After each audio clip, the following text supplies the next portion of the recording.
City Live, a platform to sharing your thoughts.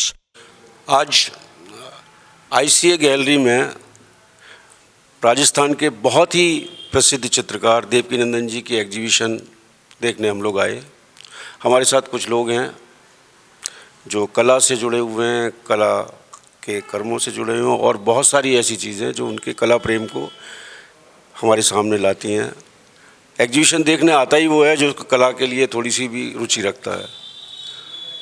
इसमें कई लोग ऐसे हैं जो कला समीक्षक भी हैं, कुछ कलाकार भी हैं। आज हम बात करेंगे कंटेम्प्रेरी और मॉडर्न आर्ट को लेके। इसकी वजह ये है कि देवकीनंदन जी का ये सोच था कि कला कला होती है, उसमें मॉडर्न वक्त के साथ साथ मॉडर्न हो जाती है, उसमें बदलाव आते ही हैं। तो ट्रेडिशनल और मॉडर्न में कोई बहुत फ़र्क नहीं है।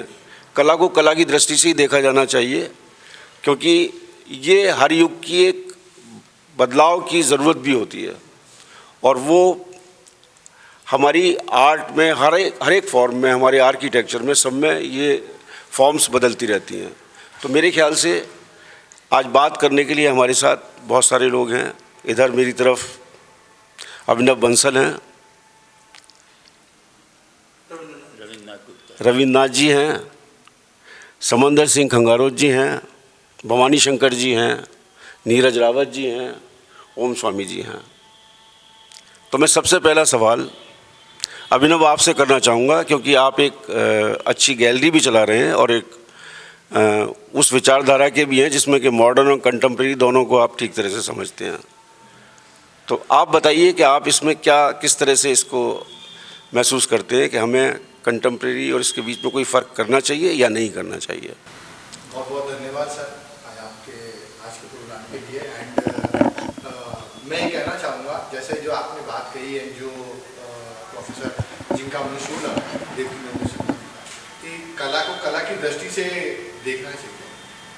जो ट्रेडिशनल आर्टिस्ट है वो भी अपना एक आर्ट कर रहे हैं और हम बेसिकली, मैं यंग आर्टिस्टों को, जो मैं भी एक यंग गैलरिस्ट हूँ, मैं ये कहना चाहूँगा कि वो एक ज़माने में आर्टिस्टों ने काम कर दिया 100 साल पहले, 50 साल पहले। आज वो उसको कहाँ आगे लेके जा रहे हैं और उसमें अपना क्या एक नया क्रिएशन एड ऑन कर, तो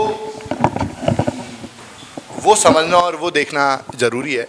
क्योंकि आज जैसे अगर हम बात करते हैं पुराने आर्टिस्टों की या इवन बाहर के आर्टिस्टों की, साहब पिकासो ने वैन गॉग ने काम करा, और इंडियन आर्टिस्ट की हम बात करें, साहब हुसैन साहब ने काम करा, टैगोर ने काम करे, रविंद्रनाथ जी ने, जो भी आर्टिस्टों के, और आज के जो नए आर्टिस्ट जो काम कर रहे हैं, जो यंग पीढ़ी जो काम कर रही है, वो क्या बदलाव लेके आ रही है, वो किस तरीके से सोचती है और वो अपनी क्रिएटिविटी को किस तरीके से दिखा रही है, वो देखना और उस चीज़ को समझना मेरे हिसाब से ज़्यादा ज़रूरी है। क्योंकि आर्ट इज़ आर्ट, आप उसको किसी भी फॉर्म में दिखा सकते हो। लोग आर्ट का कोई हर का अपना मीडियम है, हर आदमी की अपनी सोच है, वो अपनी एक क्रिएशन, अपने अंदर की एक भावना को दिखाता है आर्टिस्ट।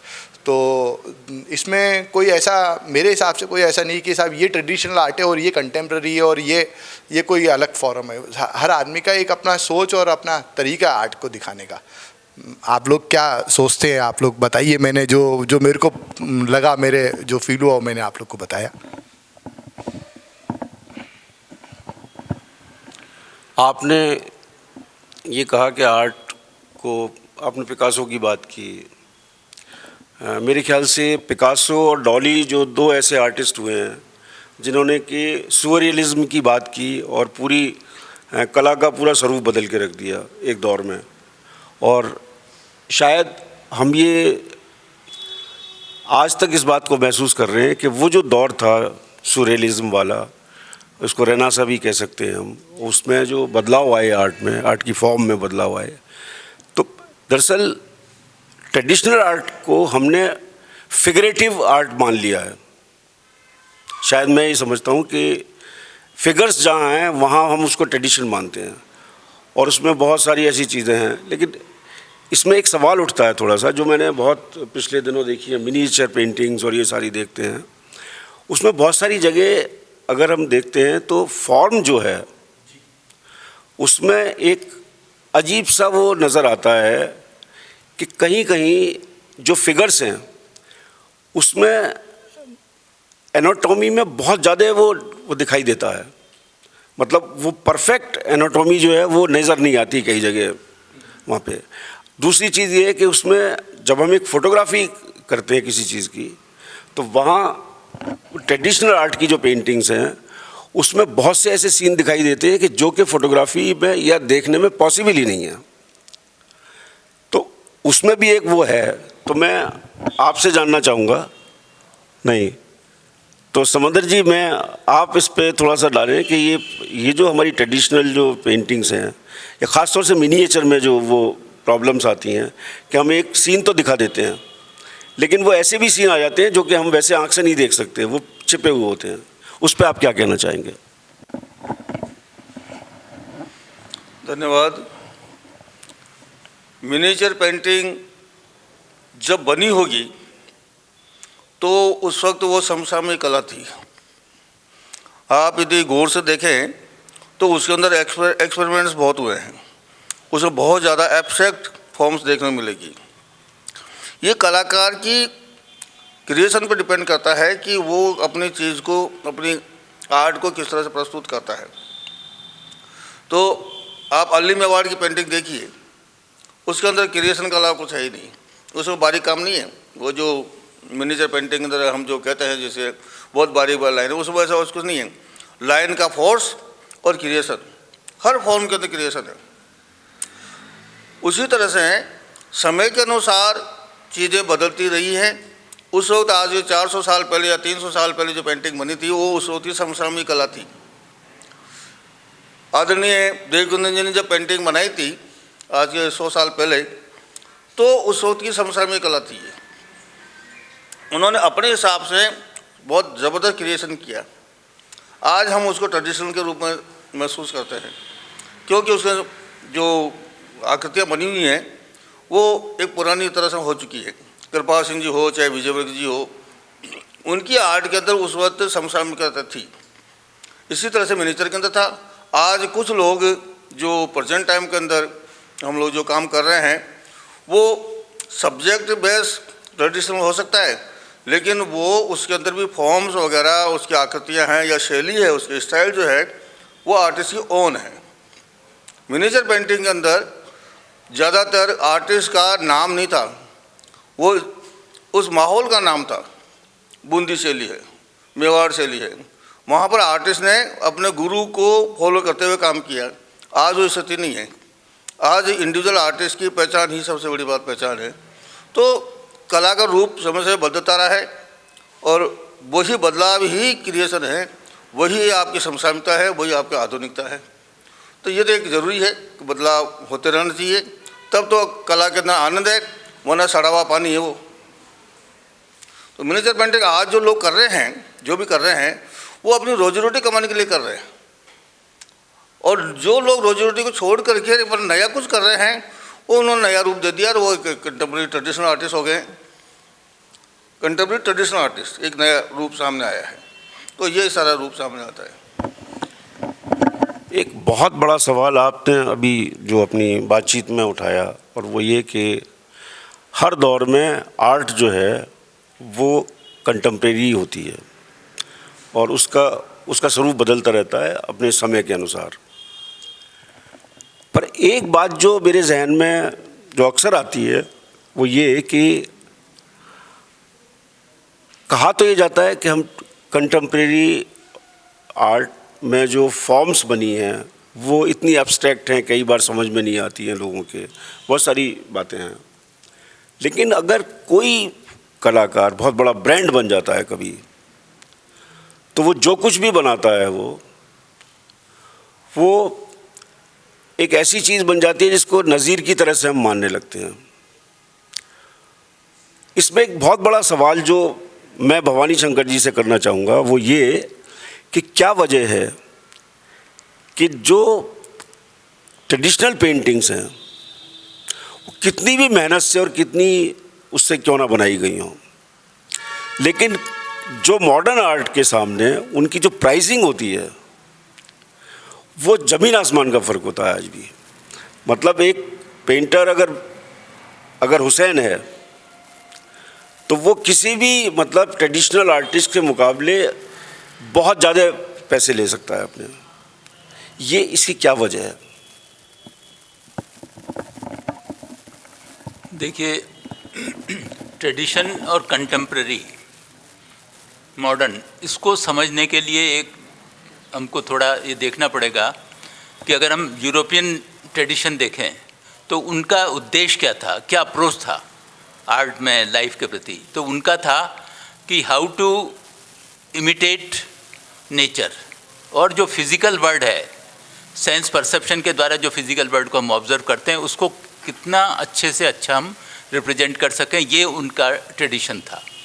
लेकिन हमारे यहाँ की अगर हम बात करें, राजस्थानी मिनिएचर्स की बात करें, राजस्थानी आर्ट की बात करें, तो वहाँ ऐसा नहीं था। वहाँ क्या था कि कंसेप्चुलाइज था सब कुछ। वहाँ पे नेचर को इमिटेट करने की बात है, यहाँ पे इमिटेट करने की बात नहीं। यहाँ के नैरेटिव्स होते थे, एक आइडियोलॉजी होती थी, एक थॉट होता था, एक कंसेप्ट होता था जिसको वो अभिव्यक्त करते थे। एग्जाम्पल देता हूँ, जैसे पर्सपेक्टिव है, तो वहाँ पर जो पर्सपेक्टिव था वेस्टर्न आर्ट के अंदर हम देखें तो वो था mathematical perspective, to show the space. लेकिन हमारे राजस्थानी मिनिएचर्स के अंदर बात करें तो वहाँ पर मैथमेटिकल पर्सपेक्टिव नहीं था। यहाँ पर जो था एक बर्ड्स आई व्यू, या कहना चाहिए कि मल्टी पर्सपेक्टिव था। आप देख सकते हैं कि एक कमरे में क्या हो रहा है, कमरे के बाहर क्या हो रहा है, बगीचे में क्या हो रहा है, उसके पीछे पहाड़ है, वहाँ क्या हो रहा है, पहाड़ के पीछे तक का भी कुछ दिखा दे सकते हैं। तो ये सब नेचर में ऐसा नहीं संभव है। तो ये तो सारा कंसेप्चुअल था, मतलब नैरेटिव एक स्टोरी है, एक कुछ वो कंसेप्ट है जिसको वो अभिव्यक्त करना चाहते हैं। तो इस तरह से सारा उन्होंने अपना एक सृजन किया। तो एक तो ये बेसिक डिफरेंस है दोनों आर्ट के अंदर। तो यहाँ पर जो सब कुछ हुआ, और फिर जैसे मिनिएचर्स की हम बात कर रहे हैं तो क्या हुआ, यहाँ भी है और अभी वेस्टर्न कंट्रीज़ में भी है कि बहुत से लोग हैं अभी भी ट्रेडिशनल पेंटिंग करते हैं उसी तरह से जैसा कि 18वीं सेंचुरी तक हुआ, और यहाँ पर भी है मिनिएचर वगैरह काम करते हैं। लेकिन जो बात है वो ये है कि art is a reflection of society, reflection of the time. तो जो कंटेम्प्रेरी लाइफ है उसकी स्पिरिट क्या है। अभी आप घर से यहाँ तक किस में आए, कार में आए, आपके जो एक्सपीरियंसेस हैं वो कैसे हैं, मूवमेंट के अंदर। तो वो मूवमेंट के अंदर जो एक्सपीरियंस होगा वो कैसा होगा। आप हवाई जहाज़ से उड़ के जा रहे हैं, हवाई जहाज़ से टेक ऑफ लेते हैं, कैसे चीज़ें दिखाई दे रही हैं और फिर कैसे वो चीज़ें धीरे धीरे डिसअपियर हो जाती हैं ऊपर ऊपर उठते उठते हुए। फिर क्या रह जाती हैं, कलर रह जाता है, फॉर्म रह जाता है, स्पेस रह जाती है। तो ये सारे जो एक्सपीरियंसेस हैं उन्होंने हमारे जो वर्क ऑफ आर्ट को है प्रभावित किया। तो हमारे जो एक्सपीरियंस अभी हुए, हमारे जो कंसेप्ट हुआ, हमारा जो डेवलपमेंट हुआ, ग्लोबल डेवलपमेंट हुआ, उसमें क्या हुआ कि कम्युनिकेशन हुआ बहुत। पहले तो था कि अखबार, फिर कलर स्लाइड्स वगैरह आई, फोटोग्राफी आई। और फोटोग्राफी आने से क्या कि भाई फोटोग्राफी तो बहुत अच्छे से इमिटेट कर सकती थी, जैसा चाहें वैसा फिजिकल। लेकिन अभी तो फोटोग्राफी में भी क्रिएटिविटी की बात होती है, सृजनात्मकता की बात भी है, वहाँ भी इमिटेशन की बात नहीं करते वो, और इससे आगे की बात करते हैं। तो मेन चीज़ ये है कि कंटेम्प्रेरी जो है वो लाइफ वो डिफरेंट है। हम एक यहाँ पर हम बैठे हैं, आपस में बातचीत कर रहे हैं, एक दूसरे को देख रहे हैं, लेकिन उधर सामने मिरर है, ये ग्लास है जो कि ट्रांसपेरेंट है, मोटरसाइकिल खड़ी है उसका रिफ्लेक्शन आ रहा है, ट्रैफिक जा रहा है वो भी हमें दिखाई दे रहा है। तो there are lot of images which are overlapping. तो इस तरह की इमेजेस होंगी तो आप क्या करेंगे, और इस तरह की इमेजेस को आप अगर पेंटिंग में बनाएंगे तो कैसा होगा। अगर हवाई जहाज़ से उड़ के जा रहे हैं तो कैसा लगेगा, आप अगर किसी इसमें कार में जा रहे हैं तो कैसा लगेगा। तो ये सारे जो एक्सपीरियंसेस है, सोसाइटी बहुत क्राउडेड सिटी है, उसमें आप कैसा फील कर रहे हैं, क्या चीज़ें जो आपको अट्रैक्ट कर रही हैं, क्या चीज़ें नहीं कर रही हैं। तो इस तरह के जो एक्सपीरियंसेस हैं उन्होंने भी हमारे एक्सप्रेशन को या हमारी अभिव्यक्ति को या हमारे कंसेप्ट को या हमारे नैरेटिव जो क्रिएटिव नैरेटिव्स हैं उनको प्रभावित किया।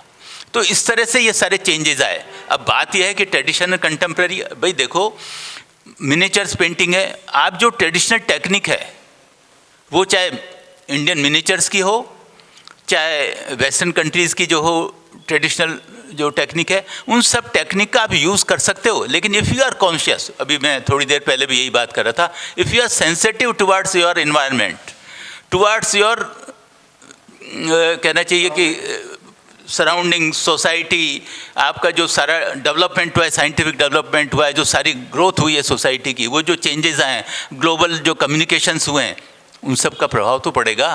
तो वो जो होगा वो डिफरेंट होगा। लेकिन अगर अभी भी हम वही उसी तरह की मिनिएचर कॉपी कर रहे हैं तो it means you are not true to your environment or true to your society or true to your global environment। तो वो सारी चीज़ें, इसमें ये नहीं है कि अब वो मिनिएचर जो कर रहा है या कॉपी कर रहा है तो खराब। भाई अगर वो उसको फाइनेंशियल उसके लिए कर रहा है तो कोई प्रॉब्लम नहीं है। लेकिन जब क्रिएटिविटी की बात है तो सारा जो प्रोसेस है वो क्या है कि ट्रांसफॉर्मेशन का है। आपने आपके एजुकेशन कैसे, हर एक व्यक्ति, हम जितने बैठे हैं सब अलग अलग हैं, सब में डिफरेंस है, सबकी जो फैमिली डिफरेंट है, फैमिली में जो संस्कार मिले वो डिफरेंट है, सोसाइटी डिफरेंट मिली, सराउंडिंग सिटी टाउन वो सब डिफरेंट मिले, एजुकेशन डिफरेंट मिली, and your personality is also different, your IQ is different.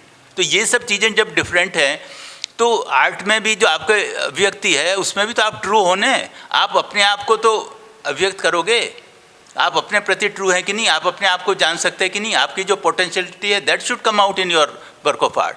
तो ये जो ट्रांसफॉर्मेशन आप जो भी एक्सपीरियंस करते हैं उसको इमिटेट करने की कोशिश नहीं कर रहे हैं, ये क्रिएटिव प्रोसेस है।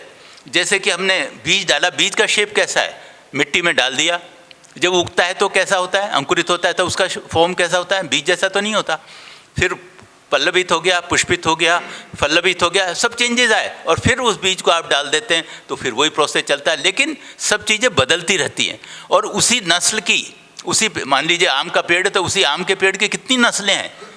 तो जब नेचर में सब चीज़ें हम चेंज कर रहे हैं, सुबह से शाम तक चेंजेस देखते हैं, लाइट बदलती है, टाइम बदलता है, हमारे एक्सपीरियंस बदलते हैं, हमारा ऑब्जर्वेशन बदलता है, हमारा मूड बदलता है, तो चेंजेस क्यों नहीं आएंगे, आएंगे। तो दैट इज़ नेचुरल प्रोसेस। लेकिन मेन चीज़ यह है कि भाई हम जो पर्सनैलिटी हमारी जो है, उस जो हमारी क्रिएटिविटी है, इंडिविजुअलिटी है, दैट शुड कम आउट। अगर हम वो नहीं कर पा रहे हैं इसका मतलब you are not true to yourself. तो अभी जो सारी स्थितियाँ हैं, या जैसा अभी इन्होंने बताया कि एक ब्रांड बन जाता है, तो ब्रांड पहले भी बनता था। भाई जो मान लीजिए माइकल एंजेलो के टाइम में तो Leonardo da Vinci, Michael Angelo, रैफेलिन के टाइम में बहुत आर्टिस्ट उस तरह काम करते थे। बाद में जाएँ तो रेमरा के टाइम में तो उस सब काम करने लगे, तो वो अलग बात है। लेकिन उसमें से जो ट्रूथ है, जो really they have potential to create something new, तो वो they were true to their environment. तो वो सारी जो चीज़ें हैं, जो उनके एक्सपीरियंसेज हैं, उन सब के प्रति वो ट्रूथ है, अपने प्रति ट्रूथ है। तो नेचुरली सबके अंदर क्रिएटिव पोटेंशियल है और वो पोटेंशियल ही आना चाहिए, तो चेंजेस आएगा। तो चेंजेस जो है ये तो एक कहना चाहिए फिनोमिना है, नेचुरल फिनोमिना है। प्रकृति ने, नेचर ने हमें दिया है, ये सबके अंदर वो पोटेंशियल डाला है, वो क्रिएटिविटी डाली है, इमेजिनेशन डाला है कि आप अलग अलग तरह से देखो, सोचो, रिएक्ट करो। अगर हम नहीं करते हैं तो ये हमारे प्रति, हम खुद अपने प्रति ट्रू नहीं है। आपका ये कहना है कि बदलाव तो होना ही है और ये बहुत ज़रूरी भी है, वो चाहे आर्ट में हो या किसी भी दूसरी उसमें। नेचर का ये एक प्रोसेस है और नेचर भी बदलाव हमें दिखाती है बहुत सारे। एक आम का पेड़ दूसरे आम के पेड़ से नहीं मिलता, एक शख्स दूसरे शख्स से नहीं मिलता, आदतें नहीं मिलती, बहुत सारी चीज़ें हैं इसमें। एक चीज़ जो मैंने आपसे की थी उसका जवाब आपने नहीं दिया, वो ये थी कि क्या वजह है कि ट्रेडिशनल आर्ट को आज भी उतना पैसा नहीं मिल रहा है जितना कि मॉडर्न आर्ट के बड़े बड़े पेंटर्स एक एक पेंटिंग का ले जाते हैं, वो पूरी ज़िंदगी उसमें नहीं कमा पाते हैं उतना। उसका क्या जवाब है आपके पास? देखिए, एक तो ये मैं बता रहा हूँ कि ये तो मिनिएचर्स का भी बारे में इनको जानकारी है और कंटेम्प्रेरी के बारे में जानकारी है। तो इनके पास ऐसे भी मिनिएचर्स होंगे जो जिनकी कीमत कंटेम्प्रेरी आर्ट से भी ज़्यादा है। भाई आप अगर बात करो, वैन गॉग की बात करो, पिकासो की बात करो, लियोनार्डो डा विंसी की मोनालिसा की बात करो, तो उनकी कॉस्ट का मॉडर्न आर्टिस्ट कहाँ कंपैरिजन कर सकता, नहीं कर सकता। लेकिन मेरे ख्याल आपका इशारा वो होगा जो कि इस समय जो ट्रेडिशनल आर्टिस्ट जो काम कर रहे हैं उनके बारे में इशारा होगा। तो देखिए, ये मार्केटिंग एक डिफरेंट चीज़ है, अच्छी तरह जानते हैं अभिनव जी। मार्केटिंग बिल्कुल डिफरेंट है। पिकासो जो है, he was the great showman, M.F. Husain was a great showman, he know how to do the publicity. आप वो एक पैर में चप्पल पहनी है, एक पैर में नहीं पहनी है, या दोनों नंगे पैर चल रहे हैं, चप्पल हाथ में लेके चल रहे हैं, क्या है ये?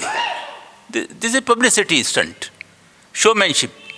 How you publicise, how you do the marketing. तो मार्केटिंग का ये सारा खेल है। और ये जो प्राइसेस की बात है, तो अगर कोई 3 करोड़ रुपए में बिक रही है पेंटिंग, तो इसका मतलब नहीं है कि वो बहुत बहुत अच्छी पेंटिंग है। ये उसका कोई क्राइटेरिया मैं नहीं मानता। ये जो है टोटली मार्केटिंग है। और अभिनव जी जानते हैं कि मार्केटिंग कैसी होती है। बॉम्बे का मैं बता रहा हूँ कि जहांगीर आर्ट गैलरी में शो है, आपने देखा कि वहाँ पे लाल लाल पहले दिन लाल लाल टिक्कियाँ लग रही हैं 4। एक आदमी आता है बायर, देखते ओ 4 बिक गई, कुछ दम है। अखबार में भी कुछ आ गया, फिर बिकी, और मालूम पड़ता है बिकी एक भी नहीं थी।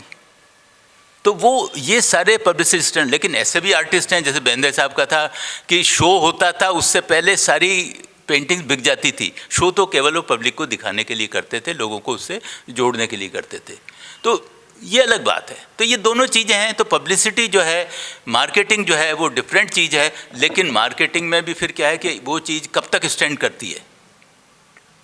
अगर वो उसमें वर्क ऑफ आर्ट में दम नहीं है तो वो नहीं स्टैंड करेगा, वर्क ऑफ आर्ट में दम है तो वो राइज करेगा। तो ये सारी चीज़ें हैं। तो मार्केट जो है वो बदलता रहता है। आपने ये कहा कि मार्केटिंग में अगर दम है तो, में नहीं, उसमें अगर काम में दम है, तो मैं 2-3 उदाहरण देना चाहूँगा। जैसे आपने जिन जिन के उदाहरण दिए हैं, उन्हीं का नाम ले रहा हूँ मैं। पिकासो के काम में दम नहीं था क्या? अगर वो मार्केटिंग बहुत अच्छी करते थे, लेकिन क्या उनके काम में दम नहीं था? या एक मिनट मेरी बात सुने आप। क्या हुसैन के काम में दम नहीं था? हुसैन की एक लाइन भी ख़राब भी खींचती थी, लोग समझ जाते थे कि हुसैन की लाइन है ये, और वो बोलती थी लाइन। दूसरे बहुत सारे आर्टिस्ट जो उसी कंटेम्प्रेरी, डॉली का जैसे मिसाल मौजूद है, डॉली जैसा आर्टिस्ट, ये सभी लोग मार्केटिंग के एक्सपर्ट थे, नो डाउट। लेकिन ऐसा नहीं है, ये लोग भी काम के दम पे आगे आए। देखिए, मार्केटिंग तभी चलती है जब आपके अंदर कुछ होगा।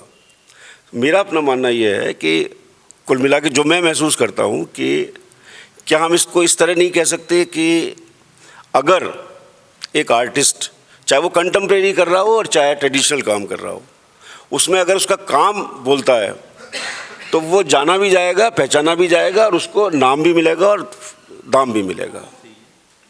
मैं नीरज जी आपसे सवाल करना चाहूँगा कि आप कंटेम्प्रेरी और मॉडर्न आर्ट और ये सब जो दुनिया भर के अब नाम हो गए हैं, क्योंकि कला को मैं तो कला की दृष्टि से ही देखता हूँ, वो चाहे एक बच्चे की बनाई हुई छोटी सी लाइन हो वो भी कला लगती है, और एक बहुत ही बुज़ुर्ग आदमी का बहुत ट्रेडिशनल ढंग से काम करने वाले की लाइनें हैं, वो भी लाइनें, वो भी आर्ट है। आप कैसा महसूस करते हैं इसमें? क्या City Live, a platform to sharing your thoughts. Vinod भाई, आपने बहुत सही कहा कि मुझे भी लगता है कि आर्ट तो अपने आप में एक आर्ट है। मैं आपको सबसे पहले अपना बचपन का बताता हूँ कि जब एक बहुत पेंटिंग है जो सबके घरों में लगभग बताई जाती है, माँ बाप बता जाते हैं, मोनालिसा की स्माइल। मैं अपने बताऊँ, जब तक मैं कॉलेज नहीं आया था, मुझे उस मोनालिसा की स्माइल दिखती नहीं थी उस पेंटिंग में कहीं। मैं as an honest, as a simple learner I am expressing you, but it's an art, somebody has express his art.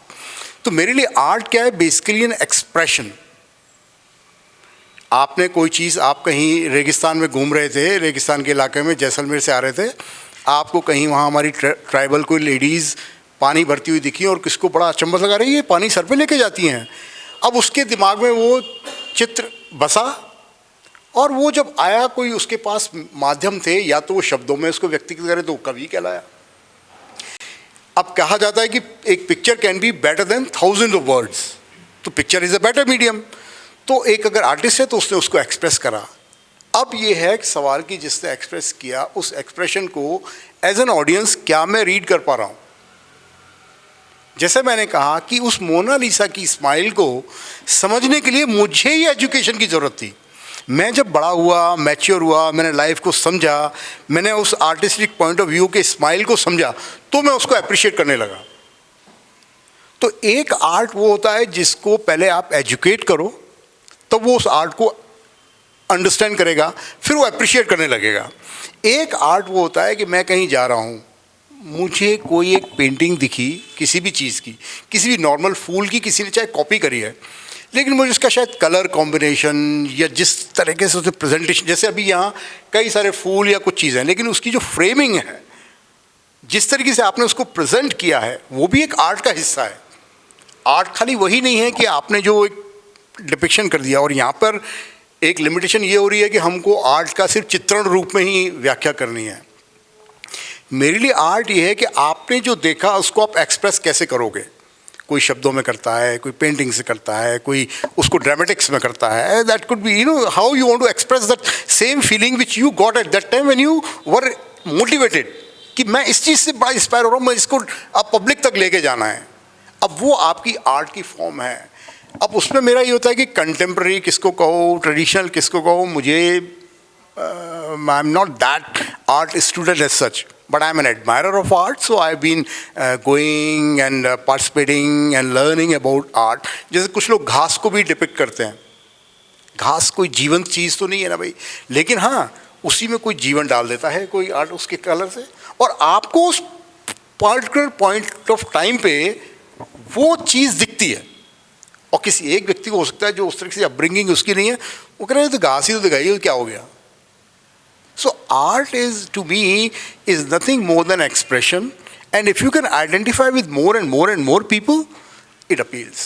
Now similarly, when you say there have been a time when if you go to 70s, when I was as a student, I was growing up, हमारे लिए जो क्रांति थी, revolution जो था, हम लोग उसको भी आर्ट के थ्रू, हमारे कई लोग जो रिवॉल्यूशन थे उसको डिपिक्ट करते थे। So even if they're showing an horse, उस हॉर्स के अंदर वो एक एग्रेशन होगा, और मतलब उसकी आंखों से आपको क्या वो दर्शा पा रहे हो, अगर दर्शा पा रहे हो वेरी गुड। और उसको दूसरा जो आपका ऑडियंस है, क्योंकि ultimately art is for what, if it is art is only to express yourself, and whether आप समझो नहीं समझो मुझे मतलब नहीं है, तो फिर आप कॉमर्शियल मार्केट में मत आइए। आप कॉमर्शियल मार्केट में आना है, आपको उसकी वैल्यू चाहिए। तो हमको किसी भी आर्टिस्ट को, अब वो कंटेम्प्रेरी पेंटिंग करता हो या वो मॉडर्न कर रहा हो या उसको ट्रेडिशनल कहते हैं मुझे पता नहीं, भाई जब तक वो एक ऑडियंस उसे आइडेंटिफाई अगर नहीं कर पा रहा है तो आप सिर्फ कुछ भी बनाते रहिए। It has no meaning to me something if I identify, जैसे मैं टच करती है। मैं जयपुर आर्ट समिट के ब्याह पे एक बार बॉम्बे गया हुआ था, तो एक वो जहांगीर आर्ट गैलरी बड़ी फेमस है, तो मुझे वहाँ भी जाना पड़ा। और वहाँ कोई हमारी एक JNU की बहुत सीनियर थी, वो कमिश्नर भी थी वहाँ पे, उनकी पेंटिंग चल रही थी। तो उन्होंने कहा कि नहीं suddenly I don't know that you are associated with art also. तो मैंने कहा I don't know, I am not a painter at such, but ये something if I like it clicks me. तो उनकी एग्जीबिशन चल रही थी, वहाँ रणधीर कपूर आने वाले थे। मैंने शायद भाई साहब को तो बताया था ये किस्सा, तो मैंने कहा अच्छा वो आने वाला। तो मैंने ऐसी देखने के बाद मैंने उसको कहा, मैंने कहा लाइक तेरी मेरे को ना ये पेंटिंग मतलब आई डोंट नो यार ये आर्ट किसको कहते हैं, लेकिन दिस इज़ अपीलिंग मी। तो उन्होंने बाद में नहीं ढूंढ लो, this is the highest cost. मुझे पता नहीं था वो क्या है, लेकिन मैंने जो पिकअप किया उसका रणधीर कपूर ने कहा कि ये ज़रूर उसको दिखाना है, और वो आने वाला है भी थोड़ी देर में, ऑपरेशन मतलब इसको इनॉग्रेट करने वाला। तो sometimes what happens you identify with. और मुझे मोनालिसा से जिसको मतलब मैं तो कौन होता हूँ दुनिया में, उस पेंटिंग को अप्रिशिएट किया कि मुझे सर कम से कम 22 साल लगे समझने में उसको। ये कहाँ मुस्कुरा रही है, मुझे फिर डिफरेंट एंगल से देखता रहता था जब मैं छोटा था। मैंने भाई मम्मी ये मुझे तो ये मुस्कुरा ही नहीं रही। लेकिन जब मैं बड़ा हुआ, मुस्कुराने के तरीके को मुझे समझाया गया, उस सोसाइटी में मैं जाने लगा, बैठने लगा, तो मुझे उसकी मुस्कुराहट समझ में आने लगी। आई एम वेरी ऑनेस्ट, मैं आपको एक ऑनेस्ट पिक्चर दे रहा हूँ। एक एवरेज बच्चे को दिखाइए मोनालिसा, हो गया हाँ ठीक है सर इससे तो बहुत अच्छी औरत है। जैसे मुझे आम्रपाली की जो पेंटिंग होती थी, and I be honest today, Mona Lisa की फिगर में क्या रखा है? आम्रपाली की अगर आपने पेंटिंग देखी हो, the beautiful figure she has. तो जब उसको फिगर को करते हो तो it is attractive even to a kid, not in any other derogatory और vulgar sense, but in a beauty sense also. Amrapali की मैंने जब भी कोई पिक्चर देखी वो it is so attractive. Maybe because I am Indian, मुझे Indian वेशभूषा समझ में आती है, उसका रीज़न कुछ भी हो सकता है। मैं मोनालिसा के साथ कभी आइडेंटिफाई अब भी वो इसलिए करता हूँ क्योंकि ठीक है मुझे समझा दिया गया है भाई ये स्माइल होती है, ऐसे होता है, तो मैं वो सीख गया हूँ थोड़ा सा कि मैं उसको अप्रिशिएट करना होता है तो मैं करता हूँ। But if you ask me today, I identify myself more with Amrapali rather than with that. So whether which one is modern, which one is traditional, which one is contemporary, I do not know. मैं आपको एक और किस्सा छोटा सा सुनाऊंगा इस art के बारे में। एक बहुत अच्छे अपने डांसर होते थे दुर्गा दास जी, जयपुर कथक की थे घराने के, अगर आपको किसी को पता हो। हाँ, दुर्गा दास जी, दुर्गा लाल जी।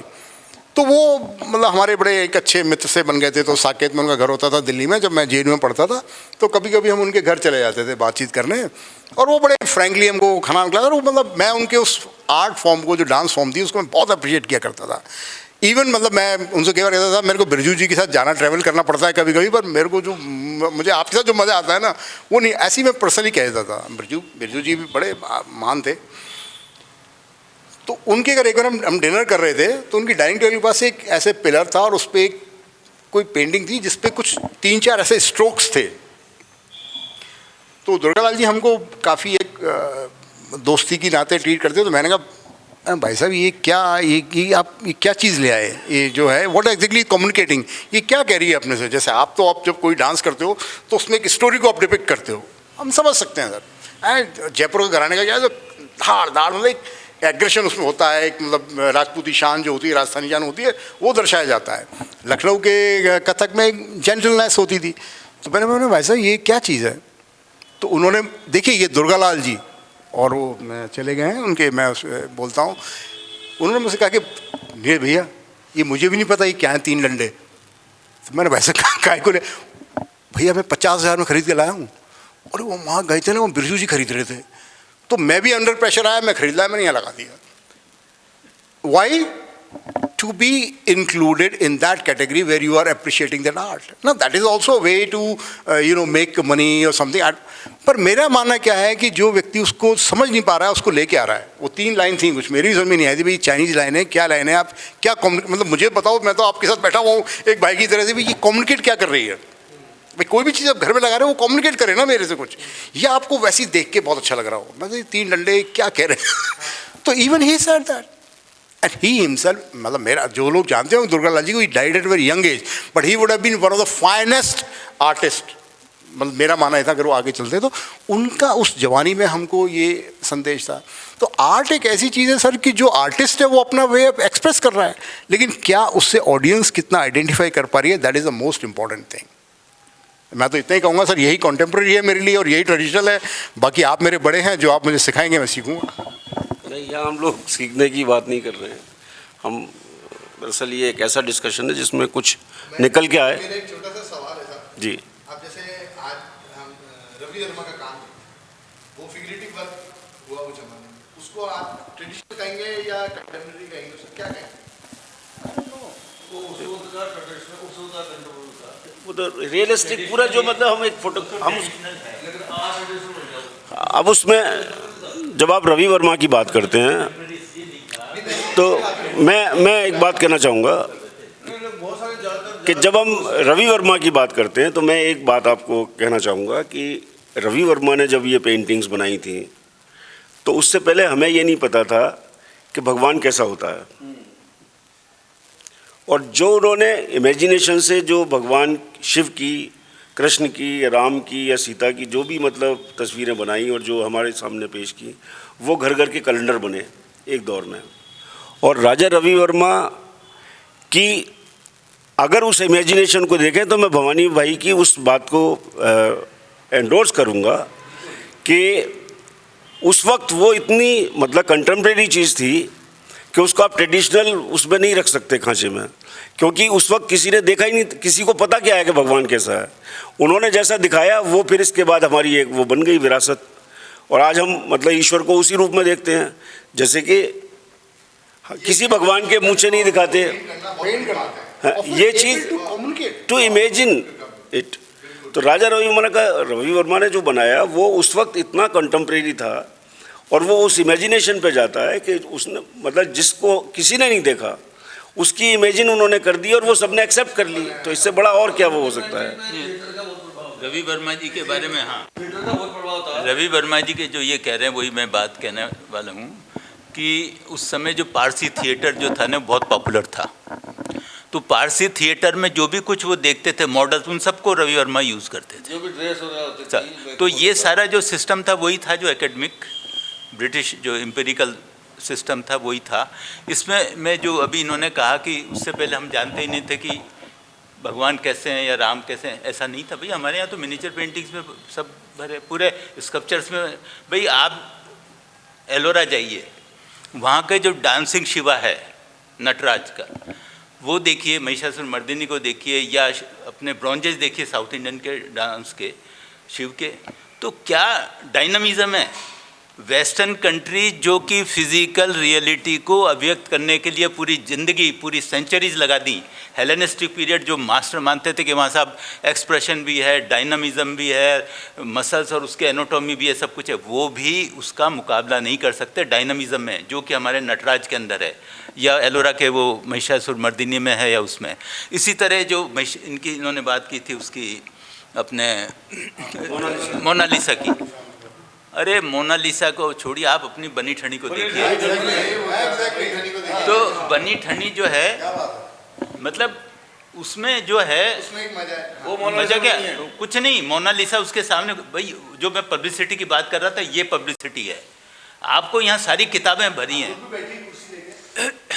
सारी जो किताबें हैं अपन को कहाँ की मिल रही हैं, विदेशी मिल रही हैं। तो जो यहाँ की ये जो अपने बनी ठनी है, इसके अंदर उन्होंने, आर्टिस्ट ने वहाँ देखा, और आर्टिस्ट ने जो देखा, भाई वो जो थी उनकी जो रानी, हाँ प्रेयसी, वो बहुत ब्यूटीफुल थी, सुंदर, उसकी बहुत, तो उसको उन्होंने, उसकी अनुकृति नहीं है वहाँ पे, लेकिन वो कंसेप्ट है ब्यूटी का, कि आंखें कैसी हो, कि साहब कमल नयनी हो, खंजन नयनी हो। तो ये जो सारी उपमाएं दी जाती थी और वो सब किया जाता था, उस हिसाब से उसको ग्लोरीफाई करते थे। भाई कालिदास क्यों फेमस है, कि साहब वो यहाँ पे जो है देखिए, यक्ष बात कर रहा है किससे, बादलों से, डायलॉग बादलों से कर रहा है। बादल जो इस कमरे में जाके अंदर क्या श्रृंगार कर रही कोई लड़की, वो भी देख सकता है, बाहर क्या है वो भी कर दिया। तो ये सारी जो इमेजिनेशन है और जो कंसेप्ट है और जो उसका पर्सोनिफिकेशन है, वो सब करके वो बनी है बनी ठनी। गजब, मैं तो कहता हूँ कुछ नहीं, मैंने खूब देखी है उसको, वहाँ पे लूर में देखिए, कई बार देखिए, लेकिन अपनी बनी ठनी। और बनी ठनी की भी बात एक और मज़ेदार बताऊँ कि बनी ठनी की बहुत चित्र बने हैं, लेकिन जो वहाँ के राजपुरोहित हैं, तो वो जो आर्टिस्ट थे, उनकी राजपुरोहित से बहुत अच्छी फ्रेंडशिप थी।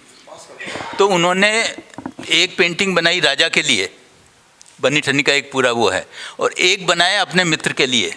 जो मित्र के लिए जो बनाया है वो हमारे यहाँ है बनस्थली के अंदर कलेक्शन में, और जो वो बनाया था वो है नेशनल म्यूज़ियम में। आप दोनों को देखिए, बहुत फ़र्क है। आप बनस्थली वाला जब देखेंगे तो भूल जाएंगे वो वहाँ के बनी ठनी को। तो वो क्या था कि ऐसा हुआ, वो इसलिए हुआ कि वो राजपुरोहित कौन थे, वो उनके मित्र थे। वहाँ जो बनाई वो प्रेम से, दिल से, मन से बनाई और उसको प्रेजेंट की, और वहाँ राजा ने ऑर्डर दिया था, वो किया था, उसके हिसाब से बनाई। मतलब आप देखिए, वाकई में वो पेंटिंग अगर आप देखोगे, दोनों में तो बहुत फ़र्क है। उसकी जो फीचर्स बनाए, जो उसकी सारे मतलब मॉडलिंग की है, उसकी जो कलर वगैरह लगाने का सारा सब गजब है मतलब। और वहाँ का जो कि बहुत पॉपुलर है, क्योंकि बनस्थली वाला तो देखा नहीं होगा, बहुत कम लोगों ने देखा होगा।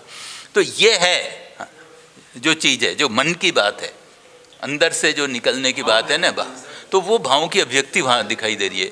तो इसलिए ये सारी सब चीज़ें ऐसे ही हैं, और मार्केटिंग भी चलेगी, जैसा भी इन्होंने बताया कि मार्केट कैसे बोलता है ऐसा। और मेन चीज़ जो है वो तो मैं भी वही कह रहा हूँ, ये भी यही कह रहे हैं कि भाई मार्केटिंग भी एक आर्ट है, लेकिन वर्क ऑफ आर्ट तो वर्क ऑफ आर्ट है। अगर उसमें वो नहीं होगा तो मार्केटिंग के बाद वो ख़त्म हो जाएगा, थोड़े टाइम बाद वो गायब हो जाएगा। तो आर्ट में, कला में तो हाँ, कला में तो दम होना ही चाहिए। महेश जी ने पिछले दिनों बहुत सारी अपनी फ़ोटोग्राफी के कमाल दिखाए, बहुत सारी, और उस फोटोग्राफी को फिर इन्होंने आर्ट में भी कन्वर्ट किया और उसको एक पेंटिंग की शेप दी। वो चूँकि माध्यम इनका डिजिटल रहा, तो उसके ज़रिए वो एक अलग तरह की शेप निकल के आई उसकी, वो भी एक आर्ट है बहुत अच्छी। तो महेश जी, मैं आपसे जानना चाहूँगा कि ये जब आप जब क्रिएट कर रहे थे, एक नई चीज़ क्रिएट कर रहे थे, है ना, उस पर कुछ बात करें आप। देखिए सर, अभी जो ट्रेडिशनल और आप कॉन्टेम्प्रेरी और मॉडर्न की बात कर रहे थे, तो उसमें पहले तो मैं उसके बारे में बात ये करना चाहता हूँ कि जितनी भी कलाएं होती हैं समय के साथ में, वो एक्चुअली समय का रिफ्लेक्शन होता है। समय के साथ अनुभव होता है, अनुभव के साथ विचार परिष्कृत होते हैं, विचार के साथ में जो एक्सपोजर होता है, कुल मिला के इंडिविजुअल जो आर्टिस्ट होता है उसकी अनुभूति कितनी गहरी और कितनी फाइन होती है, वो प्रयोगों के साथ उसमें धैर्य कितना है, और उसमें धैर्य के साथ सबसे अहम जो कलाकार की जो शक्ति होती है वो होती है साहस और बेहतर कल्पना शक्ति। इन दोनों का जब रिच कॉम्बिनेशन होता है तो एक नई चीज़ निकल के आती है, और सबसे पहले कलाकार उसको अनुभूत करके आनंदित होता है। और जो आनंदित होता है, और वो एकदम से नहीं होता है, एक्चुअली वो एक साधना की तरह होता है, वो बहुत लंबे प्रयोग करता है, और जब जाके वो एक आश्वस्त होता है एक समय टाइम लेने के बाद में, तब जाके कुछ सिद्धस्थ लोगों से फीडबैक लेता है कि सर ये एक नई चीज़ है, इसमें आपको कैसा लगा। और वो एक नहीं होता है, वो लगातार कई लोगों से उसके बारे में फीडबैक लेता है, और जो सब लोग उस पर प्रॉपरली स्टैंप लगाते हैं तब वो आश्वस्त होता है कि हाँ ये जो मैंने नया प्रयोग किया है ये कुछ मीनिंगफुल है, और तब जाके फिर वो उसको एग्जिबिट करता है या लोगों के सामने लाता है। तो ऐसा ही कुछ मेरे साथ हुआ जब लगातार मैं प्रयोग कर रहा था क्योंकि डिजिटल होने के बाद में गॉड ने, मैं तो रोमांचित होता हूँ, फोटोग्राफी का डिजिटलाइजेशन होते ही मैं उसके रोमांच को फील करके इतना आनंदित हुआ था सर कि फोटोग्राफी ने, जब तक मेरे को 15 साल हुए थे फोटोग्राफी लाइन में, फोटोग्राफी ने जितना मुझे रोमांचित और सेंसिटाइज करके प्रकृति के साथ जो मेरा जुड़ाव किया, जिसके कारण मैं इतना एनर्जेटिक फील करता हूँ, तो मैंने ये सोचा कि यार वाओ, अब तक तो क्यों कैमरा रोल वाला है तो आम आदमी की पहुँच से बाहर था, और जैसे ही डिजिटलाइज हुआ तो मैंने एहसास किया कि माय गॉड, ये तो बहुत अद्भुत बदलाव है, इसके बाद तो आम आदमी के हाथ में कैमरा आने वाला है। और देखिए ये अब थोड़ी सी दृष्टि का खेल है, आपकी इमेजिनेशन का खेल है। जब आप इतना बड़ा विजुलाइज कर लेते हैं, इमेजिन कर लेते हैं कि आम आदमी के हाथ में कैमरा आने वाला है, तो मेरी जो अनुभूति है, मेरी जिंदगी में जो वैल्यू ऐड हुई है, मुझ में जो सौंदर्य बोध की वृद्धि हुई है, जो सकारात्मकता मुझ में आई है, तो वो ऑटोमेटिकली, क्योंकि हर आदमी के हाथ में कैमरा आने वाला है, तो देर सवेर उनमें भी मेरे जितना तो नहीं, लेकिन निश्चित तौर पे उनका जो स्तर है, लेवल है, वो इंप्रूव होएगा। और वो जब टोटलिटी के अंदर इंप्रूव होएगा तो उसका कितना बड़ा सकारात्मक इंपैक्ट सोसाइटी में और देश में आने वाला है, वो चीज़ मुझे बहुत रोमांचित की। उसी को लेके मैंने 4th एग्जीबिशन था 2009 में, तीसरी आंख, आप लोगों की नज़र पड़ी होगी, उसमें मैंने सिर्फ फोटोग्राफर, चाहे वो बच्चा है, चाहे लेडीज है, चाहे लड़की है, चाहे फॉरेनर है और चाहे जर्नलिस्ट है, हर हाथ में कैमरा था। मेरा सब्जेक्ट था जो फोटोग्राफर है उसकी नज़र और कैमरा, उसी को ही फोकस किया था, उसको मैंने डिस्प्ले किया था, जिसको लोगों ने, तो आम आदमी ने तो बहुत अप्रिशिएट किया था, कलाकार ने भी बहुत अप्रिशिएट किया था, लेकिन यहाँ पे एक फोटोग्राफर जो मेरी बिरादरी थी उसने क्वेश्चन मार्क किया था कि यार ये क्या है, क्योंकि नया है, नहीं ये क्या है। तो उन्होंने मेरे से जानना चाहा, जब मैंने ये बात उनसे कही कि यार मैंने इसलिए किया है कि मैं बहुत रोमांचित हूँ, वाओ फोटोग्राफी का डिजिटलाइजेशन हो गया, हर हाथ में कैमरा आने वाला है और इतना सकारात्मक बदलाव देश और दुनिया में आएगा, ये मुझे रोमांचित कर रही है, इसी को मैंने मेंशन करने के लिए किया है, ये संदेश देने के लिए किया है। तो उन्होंने कहा महेश स्वामी सॉरी यार, ये अपने लिए तो अच्छी बात नहीं है, फोटोग्राफर के लिए। मैंने कहा क्यों? कि जब हाथ में कैमरा आ जाएगा तो अपने कौन पूछ लो। उनका डर ये था, मैंने उनको आश्वस्त किया था कि भाई देखिए फोटोग्राफी में एक कहावत है 56-60, 5.6 का अपर्चर और 60 की स्पीड। आज के दिन चाहे वो एजुकेशन का कमी मान लीजिए, फोटोग्राफी की इतनी अवेयरनेस नहीं है, उसके कोई ऐसे इंस्टीट्यूट नहीं है जो उनको ट्रेन करें, उनको डिग्री दें, उसकी पढ़ाई कोई भी कारण है, तो हम में से ज़्यादातर जो टोली है ना वो 56-60 की है। तो वो जरूर डर सकते हैं, क्योंकि जिस गति के साथ दुनिया चल रही है ना, और डिजिटलाइज होने के बाद में हर हाथ में जब कैमरा आ जाएगा ना, तो लोगों का फोटोग्राफी के प्रति समझ भी बढ़ेगी, और वो इन 56-60 वालों को ऊपर क्वेश्चन करेंगे कि भाई जी फोटोग्राफी आ थोड़ी हो है, मारोटा पर देख थार से चौकी फोटोग्राफी कर दी। तो ये अगर इससे बचना चाहते हैं तो आप अपने आप को अपडेट कर दीजिए, लेकिन हाँ ये चैलेंज है, और आज नहीं तो कल वो हर स्तर पे और हर विधा में ये परिष्करण आया है। ये चैलेंज इक्वली है सबके, नॉट ओनली फोटोग्राफी। लेकिन क्योंकि मैंने इसको इस रूप में रखा तो लोगों को थोड़ा डर लगा कि नहीं यार, लेकिन मैंने उनको आश्वस्त किया कि देखिए समय है अभी भी, क्योंकि एकदम से चमत्कार नहीं होता है, चीजें धीरे धीरे होती हैं, और प्रकृति की यही खूबसूरती है, वो हर किसी को समय देती है। वो पहले अलार्म बजाती है और वो इतना समय देती है, अगर आप चाहें तो आप उस लेवल को अचीव करके अपना सुखद जीवन जी सकते हैं। तो यकीन मानिए, अगर जितने भी ये 56-60 वाले हैं, अगर ये अपने आप को अपडेट कर लेंगे तो जिंदा रहेंगे, नहीं तो प्रकृति का नियम है, नए जो लोग आएंगे वो उनकी जगह ले लेंगे और ऑब्सोलीट हो जाएंगे, उनको दूसरा काम देखना पड़ेगा। तो जहां तक फोटोग्राफी में वो जो प्रयोग वाली नई बात है, जिसको मैंने एक समय आया था बीच में जब मैंने 3 महीने की छुट्टी इंस्टीट्यूट से ली थी, और यूँ कुछ यूं ही ले ली थी, मेरे बॉस से थोड़ी सी तनातनी हो गई थी किसी बात को लेकर, मैंने जोश में कहा मैं 3 महीने की छुट्टी ले रहा हूँ, तो उन्होंने कहा ये है वो है, मैंने बहाना बना के ऐसे है। अब वो 3 महीने में क्या किस विशेष कारण से तो ली नहीं थी, तो मैं अपने क्वार्टर पे ही था, तो क्योंकि सारा टाइम खाली है आप, तो उसका मैंने क्रिएटिव यूज ये हुआ, क्योंकि कोई असाइनमेंट के लिए नहीं लिया था ना, सारे दिन घर पे था, तो दोपहर को तो मैंने सोशल मीडिया पे टाइम गुजारा, और सुबह शाम का टाइम सरकारी क्वार्टर होने के कारण मेरे पास जो आगे पीछे स्पेस था उसको मैंने गार्डनिंग में समय गुजारा। तो वहां से सोशल मीडिया, उसमें भी मैंने नए प्रयोग किए हैं, और गार्डनिंग के कारण जो मेरा क्या बोलते हैं नेचर के प्रति जो मेरा लगाव था, उसके बाद मेरा धीरे धीरे सोच, दृष्टि और समझ के साथ मेरा जो वो हुआ, उसके बाद मेरा फोकस इंसान से हटके पेड़, पत्ती और फूलों के ऊपर चला गया, जिसके बाद मैंने वो चीज़ आप लोगों से साझा की जिसको लोगों ने अप्रिशिएट किया। Thank you so much. बहुत बहुत धन्यवाद आप लोगों का। मैं समझता हूँ कि ये जो आज की वार्ता थी, इसका एक जो कुल मिला के जो जवाब निकल के आया है सभी की बातचीत से, वो ये कि कला असल में कला है और ये वक्त के साथ बदलती रहती है। इसे हम चाहें तब भी इस बदलाव को रोक नहीं सकते। धन्यवाद।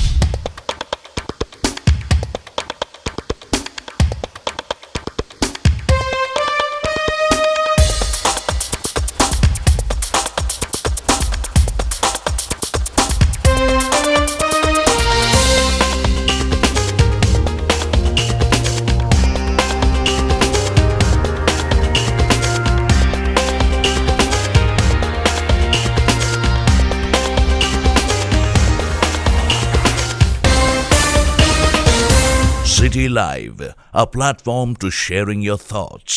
Our effort is provide a platform to sharing ideas and thoughts to make community strengthen recognition for companies and individuals implementing outstanding initiatives across the world.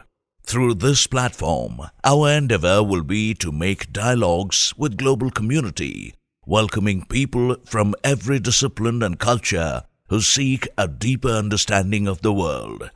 We believe passionately in the power of ideas and thoughts to change attitudes, lives, and ultimately the world. City Live, a platform to sharing your thoughts.